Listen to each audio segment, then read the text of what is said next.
Ketli Astier, bonjour. Bienvenue dans l'album. Je suis très heureux de vous recevoir dans cette émission. Et vous nous recevez d'une certaine manière, puisque nous sommes ici au cœur de cette partie d'une exposition plus large, consacrée à Napoléon, ici au Guillemin à Liège.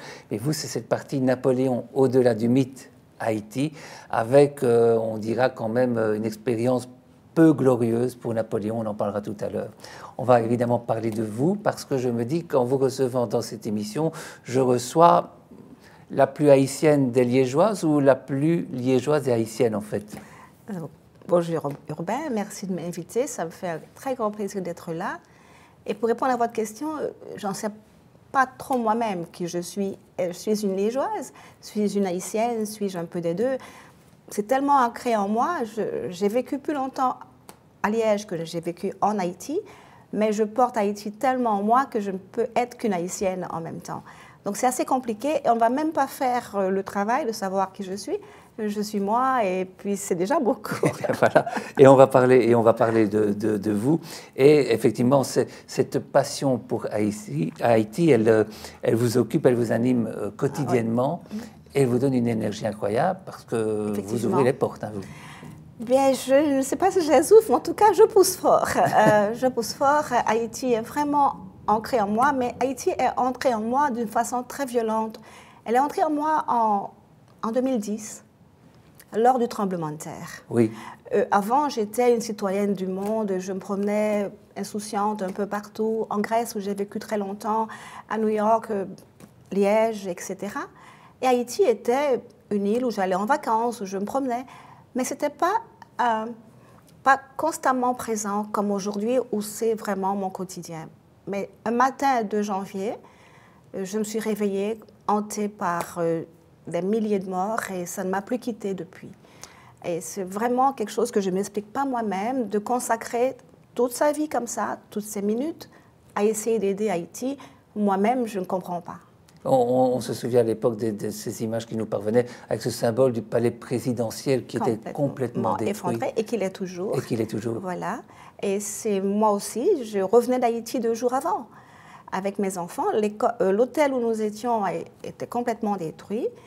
Et je me lève un dimanche, c'est un dimanche, un lundi, je ne me souviens plus. Ma fille qui me vient voir, maman, on voit à la télévision des fumées. Et je lui dis, mais qu'est-ce que c'est? Il dit, mais c'est Port-au-Prince. Je ne fais même pas le croire. Et donc, ce moment-là a été un moment décisif dans ma vie. J'ai 2, 3 dates comme ça dans mon parcours de vie qui marquent une vie et qui changent quelqu'un. Et donc, je suis à nouveau venue au monde il y a 10 ans. On va repartir en arrière et on va partir sur les traces de la petite fille que vous étiez en Haïti avec cette photo. Alors, ça, c'est votre papa, je pense. Oui, c'est mon père. Dans son magasin. Voilà. Alors, un magasin un peu emblématique. Exactement. C'est la Maison Astier. C'est le seul, à l'époque, magasin d'instruments de musique. Mon père donne des instruments aux jeunes qui commencent leur petite troupe musicale, etc. Et qui aujourd'hui sont devenus les Tabou Combo, les Chleu-Chleu, tout ce qu'on connaît, les orchestres emblématiques de Haïti. Il avait l'exclusivité de ces fameuses guitares Gibson, de ces fameux amplificateurs Fender. Et donc, mon père est intimement lié à la musique haïtienne, au compas direct, qui est notre musique emblématique, et très connu. Tout le monde connaît la Maison Astier. On était tellement connus qu'on pouvait aller danser partout gratuitement. Et donc, on a beaucoup plus dansé qu'on a joué les instruments de musique, à son grand dame, bien sûr.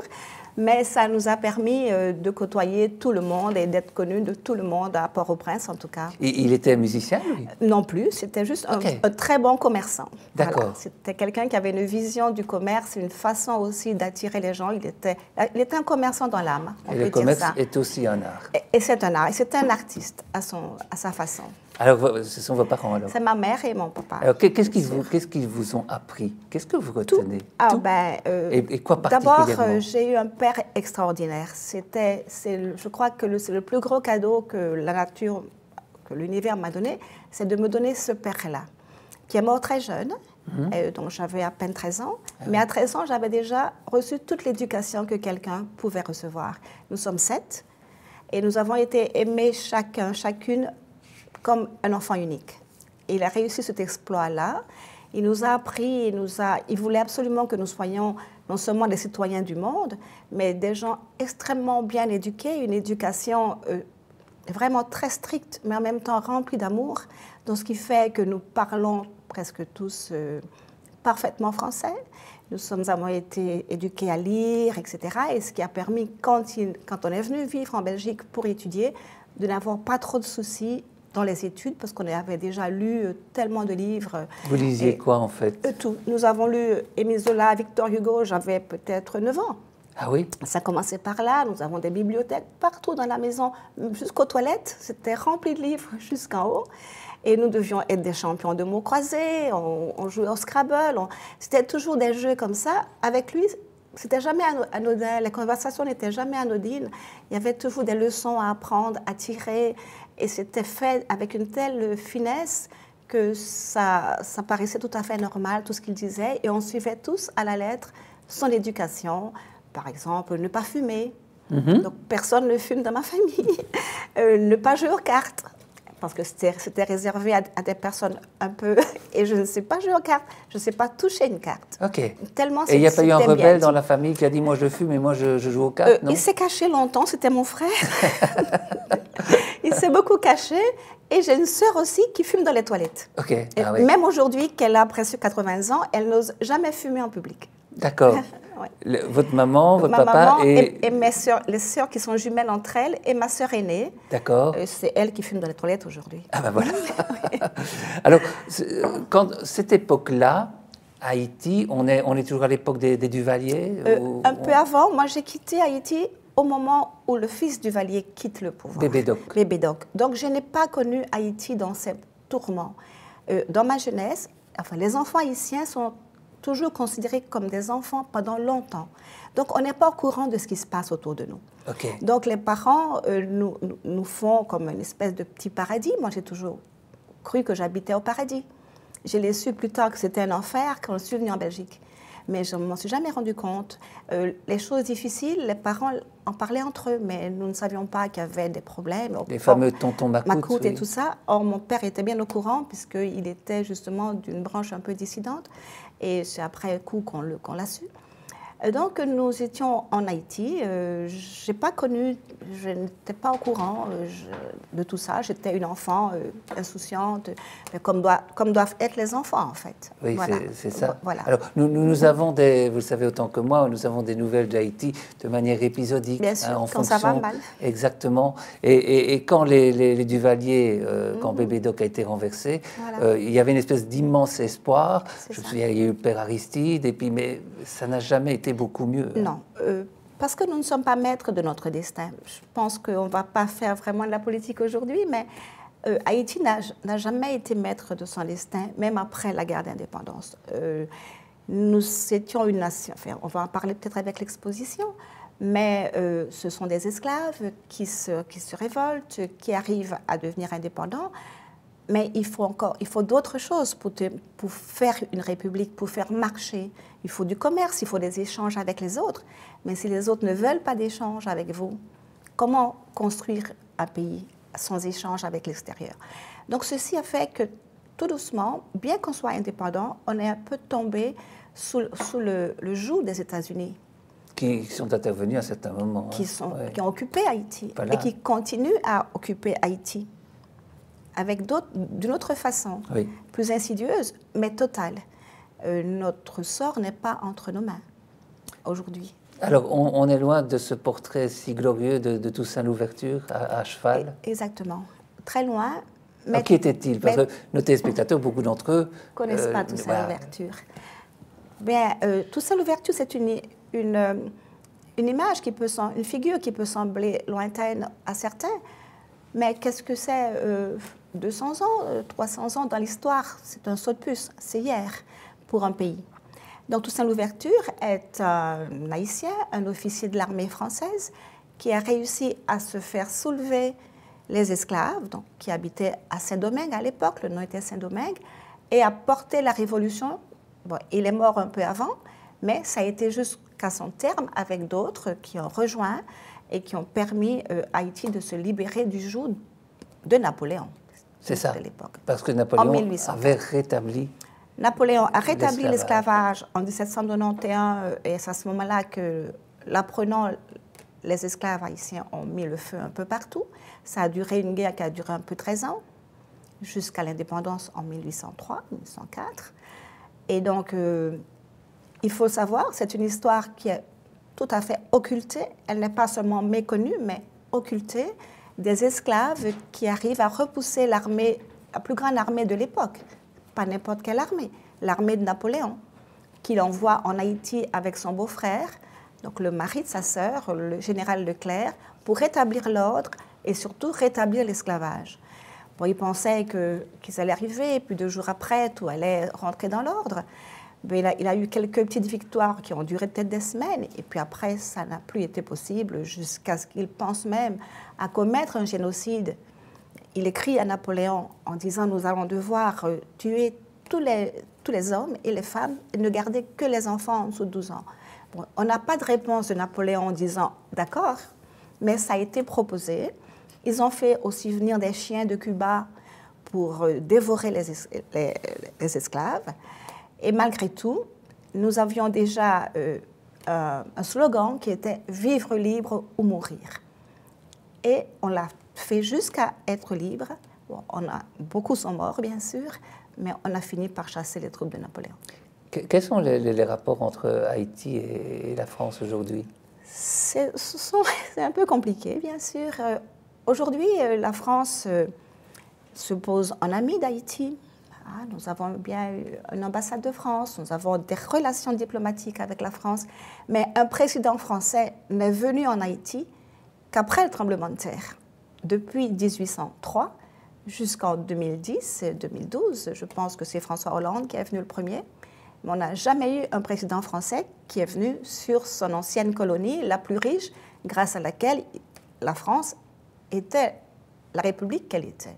C'est ça. Parce que quand on va visiter l'exposition Napoléon ici, et je suis contente de terminer par ça, il faut savoir que tout ce luxe qu'on voit ici, tout ce faste, les troupes de Napoléon étaient armées grâce au commerce du sucre et du café qui venait d'Haïti. Ah oui.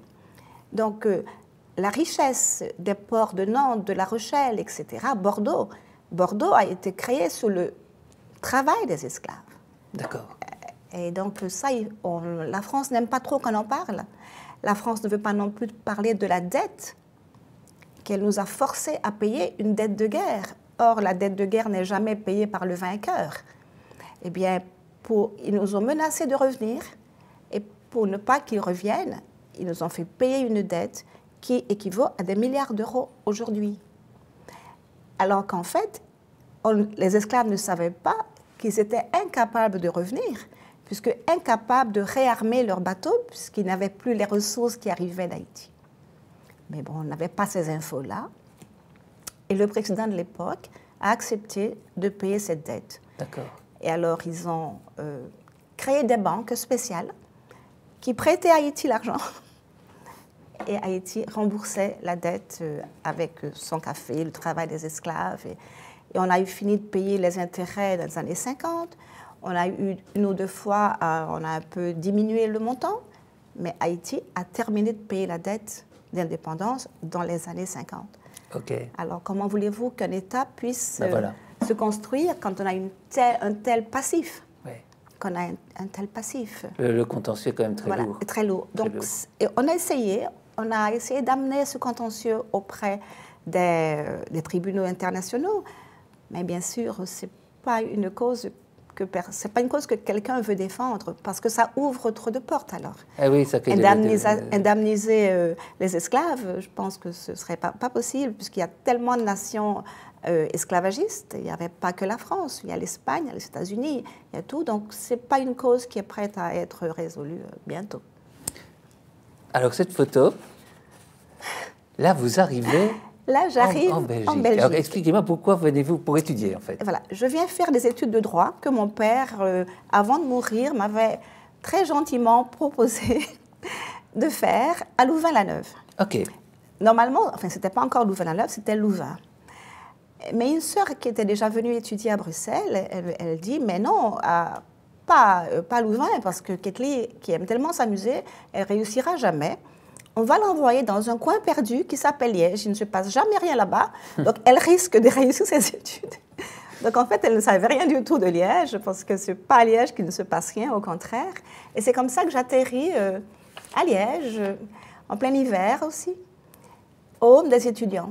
Okay. Et ça, c'était encore une autre chance de faire ses études à l'époque au Home des étudiants du Sartillement. Okay. Donc, c'était tout neuf, ça venait à peine d'être inauguré. Et là-bas, à l'époque, il y avait toutes les nations. J'ai rencontré par exemple, en face de moi, c'est un Touareg. Je n'avais même jamais entendu parler d'une telle race. Des Grecs. Nous, les Grecs, c'est de la mythologie, ça n'existe pas.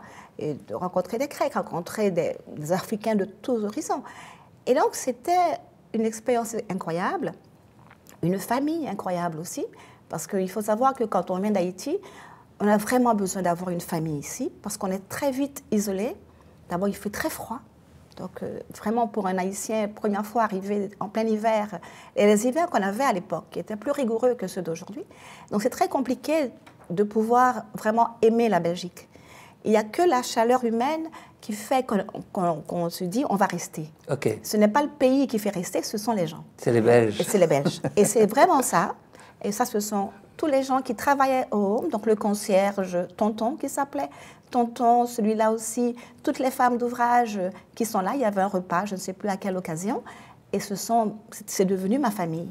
Et vous faites le droit. Et je fais le droit. Et vous vous souvenez de certains de vos professeurs de l'époque? Tous. Lucien François, les baronnes qui étaient là-bas. Madame David Constant. Tout le monde, voilà. Ah oui. Oui, bien sûr, on se souvient de tout cela. C'est des gens qui vous marquent aussi. Les amphithéâtres énormes aux yeux d'une Haïtienne. Les gens, et puis être entouré de Blancs.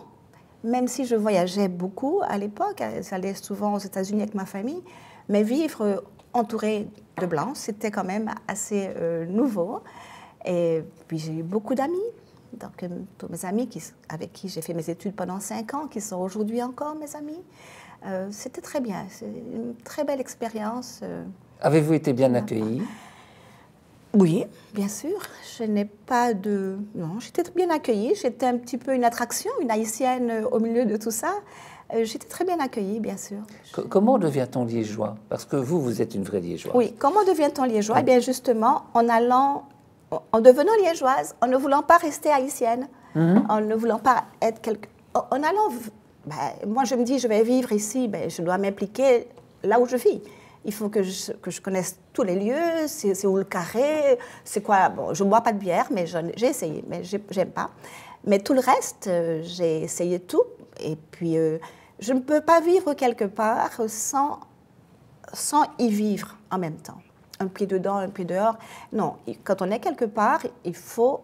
Puisqu'on doit y rester.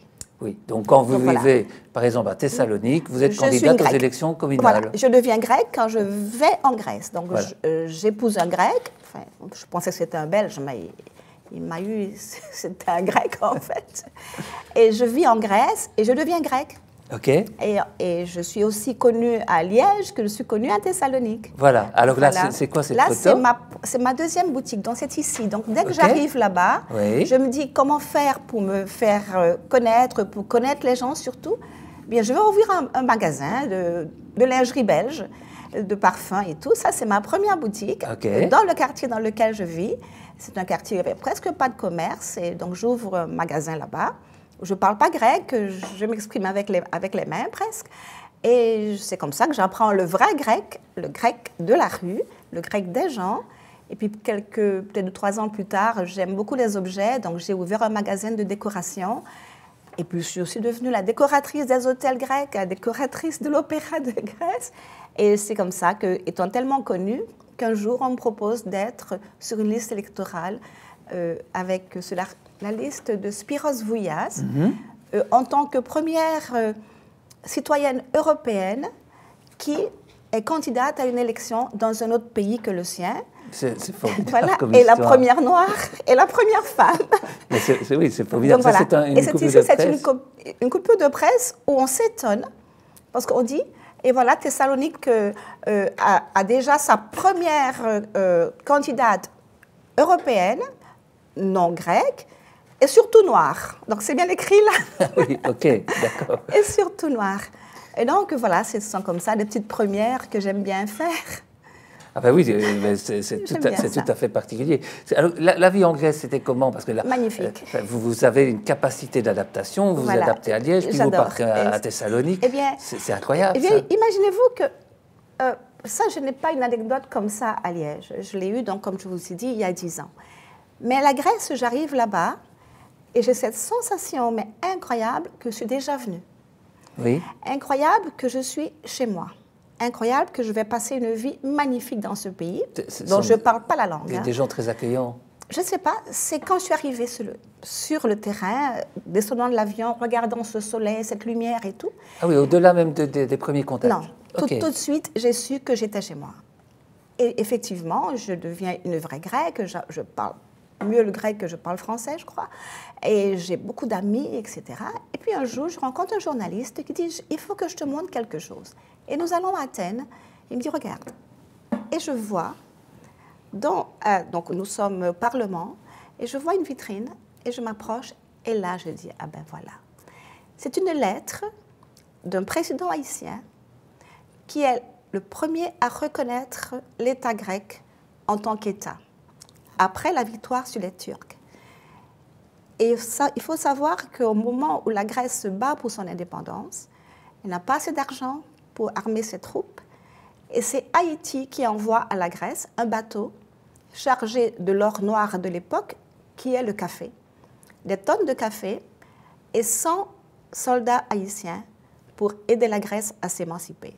Ok, donc il y avait ce lien historique. Ce lien historique que je ne connaissais pas. Ok. Et cette reconnaissance de la Grèce, parce que pour devenir un État sur la scène européenne, internationale, il faut être reconnu par un autre État d'abord. Eh bien, c'est Haïti qui a reconnu la Grèce pour la première fois, et la Grèce devient État parce que Haïti reconnaît la Grèce. Qui a parrainé d'une certaine manière l'émergence de cet État. Voilà. Et c'est pour ça aussi qu'au moment du tremblement de terre, les Grecs ont été très généreux. Il y a eu vraiment un élan de générosité envers Haïti pour un peu une reconnaissance de cela. Et c'est pour ça aussi que les Grecs... Donc, il y a 100 soldats haïtiens qui sont morts en Grèce. Et c'est peut-être ça qui a fait que je me suis sentie chez moi. Mes ancêtres étaient peut-être là aussi. Vous avez resté combien de temps en Grèce? Plus de 20 ans. 20 ans. Ah oui. Et bon, j'y vais tout le temps. Mes enfants sont des Grecs. Ah, justement. Voici vos enfants, non? Voilà, oui, mes enfants, là, oui. Voilà. Alors, Alexandre. Présentez-les-nous. Voilà. Alexandre, oui. Qui est mon fils aîné, qui aujourd'hui a 29 ans. Il ne veut pas qu'on dise 30, il n'a pas encore 30 ans. Il a 29 ans et quelque chose. Et Danaé, qui a 26 ans, qui sont des vrais belgo-grecs. D'accord. Donc, ils sont vraiment à moitié grecs. Ils parlent grec à la maison, etc. Ils parlent français dans leurs relations ici. Et ce sont, voilà, des vrais métis. Qu'est-ce qu'ils font dans la vie? Alexandre a embrassé l'hôtellerie et il est manager d'hôtel dans des endroits paradisiaques, Bangkok, Bora Bora, les Seychelles. Danaé a terminé des études en ressources humaines et en attendant de prendre son envol, elle est responsable d'un restaurant, le restaurant de la Beauvry. Voilà, et ils s'occupent de leur maman. Très aussi. Bien. Alors, leur maman qui est, elle l'a rappelé tout à l'heure, depuis 2010, particulièrement très engagée pour la cause haïtienne et pour la visibilité de Haïti, au point d'avoir créé une association dont je voudrais que vous me parliez. Exactement. Ce jour-là dont je viens de parler, horrible, du 10 janvier 2010, du 12 janvier 2010, cette nuit-là, eh bien, je me suis réveillée le lendemain en me disant « Qu'est-ce que je fais? Qu'est-ce qu'on va faire ?» Et donc, j'appelle tous mes amis, et beaucoup d'amis m'ont aussi appelé pour me dire « Mais qu'est-ce qu'on peut faire ?» et tout. Puis on va aider, on va faire quelque chose. On va commencer par faire une grande fête à la Grand Poste. Et donc, on fait une grande fête à la Grand Poste pour récolter des fonds. Et puis, de fil en aiguille, eh bien, ça devient une association. Et de fil en aiguille, on ne fait plus que ça, récolter des fonds, comment faire. Donc, on a trouvé des missions en Haïti.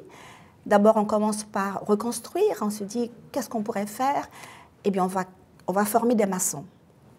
Parce que maçon, pour former un maçon basique, il faut quoi, 6 mois. Un électricien basique, il faut aussi 6 mois. Donc tout de suite, on a commencé à faire des formations en maçonnerie, en ébénisterie et en électricité pour que ces gens-là aient tout de suite un métier en main. D'accord. Et pouvoir aider à la reconstruction de leur pays et en même temps gagner de l'argent. Les Haïtiens qui viennent ici se former ou qui sont formés sur place? Ceux-là, c'était sur place. Okay. Nous avons fait une collaboration avec l'État français, la Martinique. Donc, ils envoyaient des formateurs de Guadeloupe en Haïti. Nous avons rénové les bâtiments qui existaient déjà. On a équipé de toutes sortes de tout ce qu'il fallait pour faire l'ébénisterie, l'électricité. Ça a duré 3 ans.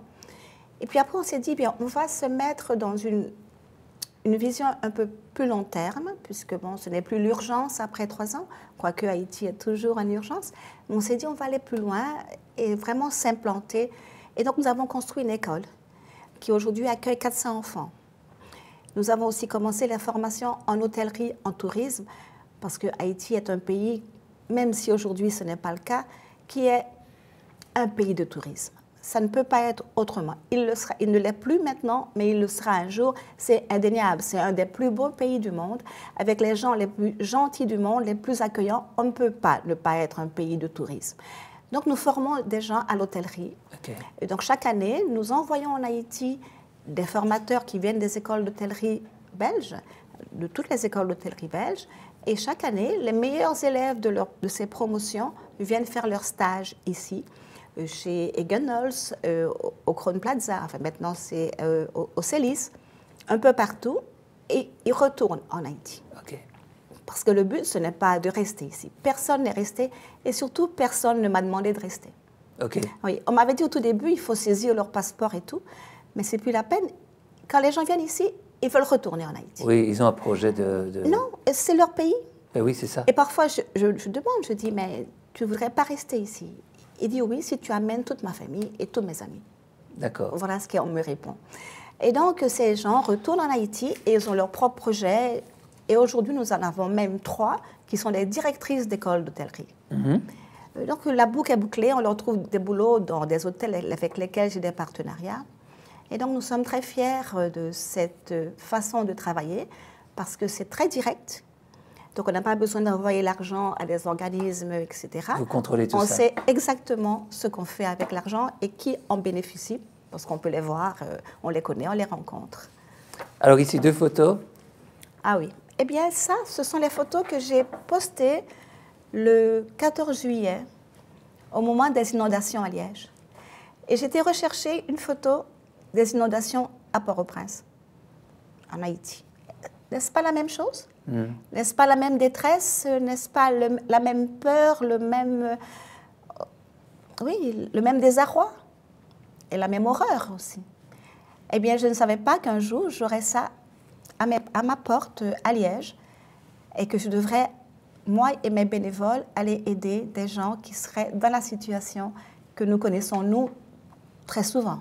Ah oui. C'était inédit ici. Nous, c'est notre quotidien. D'accord. Et donc, ces photos m'ont aussi beaucoup parlé. Et c'est comme ça que j'ai décidé cette année que les bénéfices du gala annuel de Haïti aideraient non seulement à aider Haïti, parce qu'on ne peut pas arrêter d'aider Haïti, mais on aidera aussi Liège. Donc, cette année-ci, Haïti aide Liège au lieu de Liège aide Haïti. Et nous allons aider les scouts d'Angleur, l'unité scout d'Angleur qui a tout perdu. Okay. Donc, je suis allée les voir et ça fend vraiment le cœur de voir ces jeunes qui viennent quand même dans leurs locaux où il n'y a plus de chauffage, il n'y a plus rien, et ils y viennent avec plaisir en étant quelque part, mais tout est recouvert de boue. Et donc, nous avons décidé de les aider aussi. Bon, on ne pourra pas tout reconstruire pour eux aussi, mais enfin, on va les inclure dans les bénéfices de notre gala. Une belle conception de l'échange. Bien, voilà, souvent je le dis, ce sont des enfants qui aident des enfants. Ouais. Et ça, c'est très important. Ça, ce sont les bénévoles, les petites mains derrière moi, et grâce à qui le gala Haïti a le succès qu'il a depuis 11 ans. On voit une photo du gala, c'est ça? Voilà, là, c'est le gala à Liège Airport. Donc, Liège Airport est le partenaire depuis 11 ans qui nous offre cet endroit qu'on ne pourrait certainement pas louer, nous, avec nos moyens.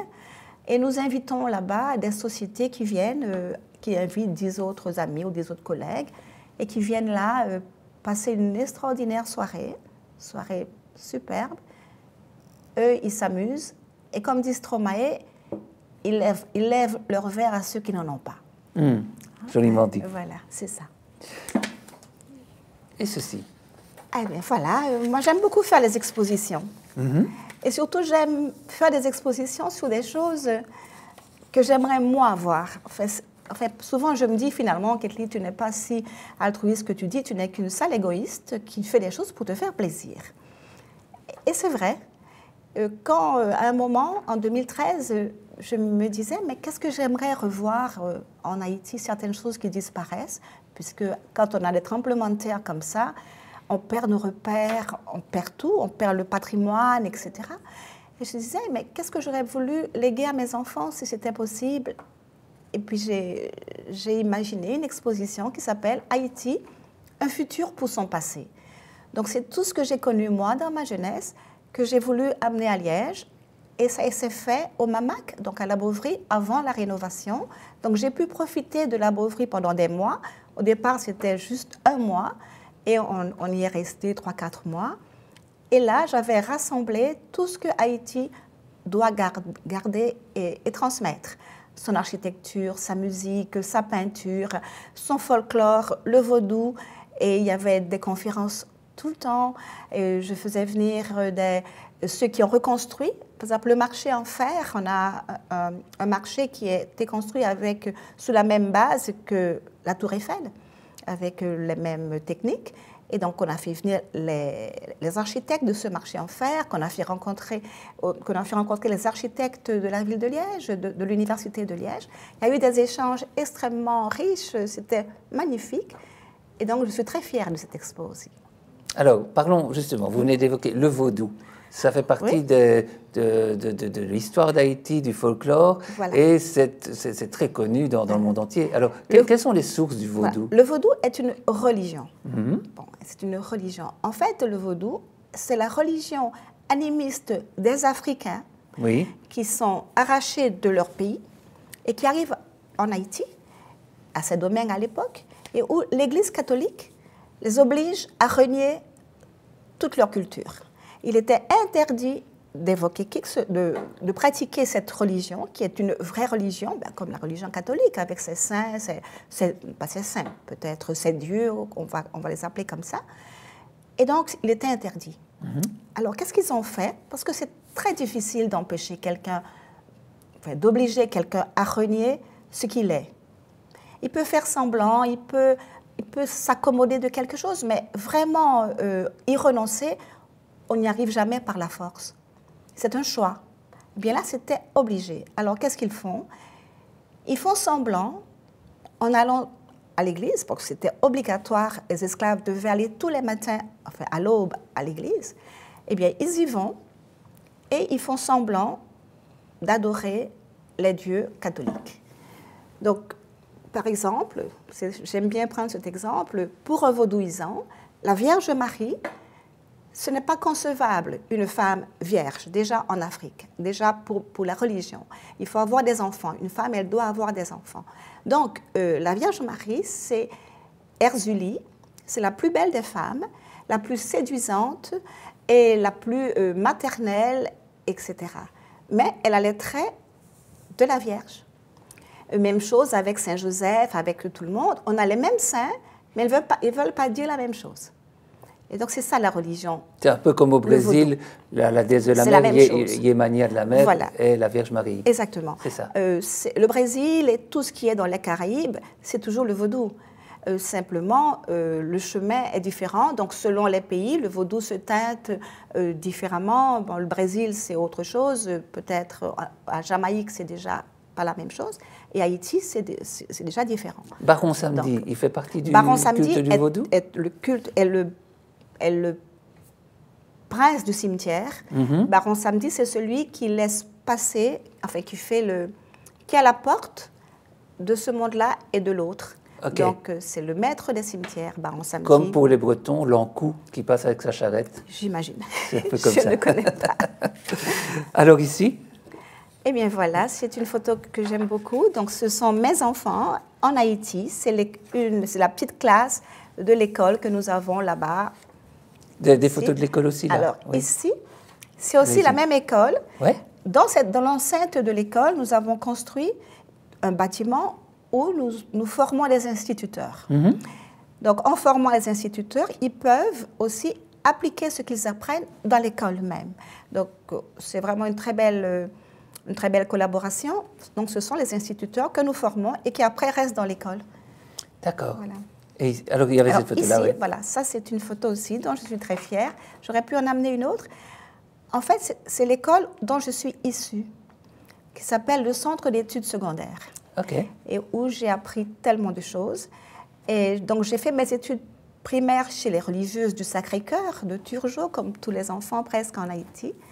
Et puis après, mon père, qui aime bien faire des grands écarts comme ça, nous met dans l'école, le Centre d'études secondaires, qui est une école laïque, tenue par des trotskistes, presque. Donc, entre les religieuses et les communistes que nous avions là-bas. Donc, ça fait quand même quelqu'un d'assez ouvert, il faut oui, ça dire. fait la synthèse. Ça fait, voilà. Et donc, quand je suis retournée en Haïti il y a quelques années, j'ai voulu retourner dans cette école et j'ai été désolée de voir ce qu'elle était devenue au fil du temps, par manque, parce qu'il faut savoir qu'au fil du temps, Haïti s'appauvrit et les gens aussi. Et donc, vraiment, un grand manque de moyens. Donc, j'ai rénové l'école entièrement. OK. Et donc, là, ce sont des classes à qui nous avons offert des classes informatiques, etc. Et ici? Alors là, c'est une de mes filles, de nos filles. C'était quand ça? Ce sont les dernières. C'est 2019, ce sont les dernières jeunes filles qui sont venues faire leur stage à Liège. OK. Donc, j'en ai 5 fois 4 comme ça. Et ce sont les dernières qui sont venues. Là, elles repartent. On est à Paris et elles sont toutes heureuses de repartir après avoir passé un mois de rêve à Liège parce qu'elles ne viennent pas qu'étudier, faire un stage. C'est très bien d'être chez Eganolz ou être au CELIS, mais il faut aussi connaître Liège, il faut connaître, donc je les amène en Allemagne, c'est pas difficile, c'est à côté, mais pour elles, c'est l'Allemagne. Je les amène en Hollande, on va à Paris, on les amène à Paris d'Aïsa, on les amène à l'Opéra grâce à des partenariats que nous faisons. Donc nous leur offrons vraiment un séjour magnifique, surtout qu'on sait qu'elles risquent de ne jamais voir ça une deuxième fois. Et donc elles sont un séjour, elles repartent des étoiles dans les yeux, triste, mais tellement heureuse de retourner avec tant de choses, un bagage aussi pédagogique, mais surtout un bagage humain incroyable. Elle repart pour Haïti, une île. Voilà. Une autre île, ce serait l'île déserte, où vous devriez éventuellement échouer par principe parce que j'irai vous y cueillir pour trouver un livre. Voilà. Une Haïtienne qui va sur l'île déserte, c'est déjà pas possible, parce que comment est-ce que j'irai jusque-là? On ne sait pas nager quand on vient d'Haïti. Les gens qui viennent des îles ne nagent pas. Donc, si jamais je devais échouer sur une île déserte, ce serait compliqué. Mais supposons, on va faire cet exercice, que je sois sur une île déserte. Alors je me disais, mais qu'est-ce que je vais prendre comme livre? Sur une île déserte, on ne va pas prendre un livre triste, parce qu'on va se suicider, ce n'est pas possible. On ne va pas prendre non plus un livre économique et tout ça, puisqu'on risque de ne plus pouvoir appliquer. Donc moi, j'ai décidé de prendre un livre qui me rappelle mon passé, mais d'une façon tellement gaie, tellement... comme une Madeleine de Proust, ce livre. Ça s'appelle « Un pays oublié, scène de vie à Port-au-Prince ». Et ça tombe pile poil dans ma génération. Et tout ce qu'on a connu, les bals et tous les noms.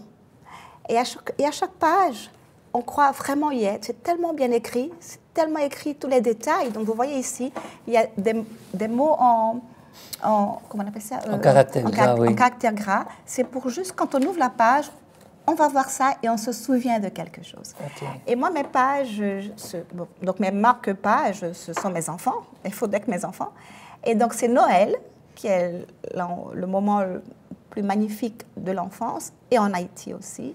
Noël, des recettes de friandises que nous avions, et quand on relit ça, bien, le goût qui remonte dans la bouche, ben, c'est vraiment la Madeleine de Proust, et c'est ma Madeleine de Proust que je feuillette quand je suis triste, quand je suis gaie, À n'importe quel moment de ma vie, je peux feuilleter ce livre, à n'importe quelle page. Un pays oublié que vous n'oubliez évidemment Personne jamais, n'oublie. jamais, jamais. Aucun Haïtien n'oublie son pays. Alors, on a commencé cette émission par l'expo, on va terminer par l'expo, dont voici l'affiche. Ici, on a un face-à-face entre Toussaint Louverture, que nous avons évoqué tout à l'heure, et Napoléon. Exact. Et j'étais en train de me dire qu'il y a quelques jours, est venu à cette exposition Charles Bonaparte, qui descend du plus jeune frère de Napoléon. Ah. Vous auriez voulu le rencontrer. Alors, je ne sais pas ce qu'il se dit sur cette affiche, mais vous, qu'est-ce que vous auriez voulu dire à Charles Bonaparte si vous l'aviez rencontré? J'aurais tant à lui dire. Très cordialement, bien sûr. Parce qu'on ne peut pas pour toujours porter les erreurs ou les fautes d'un ancêtre. Mais j'aurais tant voulu lui dire. D'ailleurs, j'aurais tant voulu lui donner, je les ai, copie des lettres que Toussaint Louverture, incarcéré au Fort de Joux, où il est mort, a écrit à Toussaint Louverture, a écrit à Bonaparte. Et il n'a jamais répondu à ces lettres-là. Donc j'aurais voulu les lui donner, lui dire est-ce que vous pouvez les mettre sur sa tombe ou même répondre à une de ces lettres. Et aussi lui dire est-ce qu'il se sent une dette morale envers moi, envers ma famille, envers les Haïtiens, du traitement inhumain qu'a infligé son ancêtre à notre patrie, à notre famille, aux Africains. Parce qu'il ne faut pas oublier que les Haïtiens ne sont que des Africains arrachés à leur pays. Nous n'avons pas choisi ce pays-là. On n'a pas choisi de vivre dans un enfer géographique. Parce que Haïti se trouve à la croisée de plaques tectoniques, à la croisée des cyclones. Ce n'est pas un pays qu'on choisit de vivre. On ne choisit pas d'y vivre. Donc, on nous a arrachés d'un paradis, puisque pour les Africains, l'Afrique est un paradis, amenés de force dans un enfer. Et ça, on a droit au moins à des excuses. Au moins. S'il fallait dire un mot pour qualifier Haïti, ce serait quoi? Un seul mot. Mon pays. C'est deux mots, mais...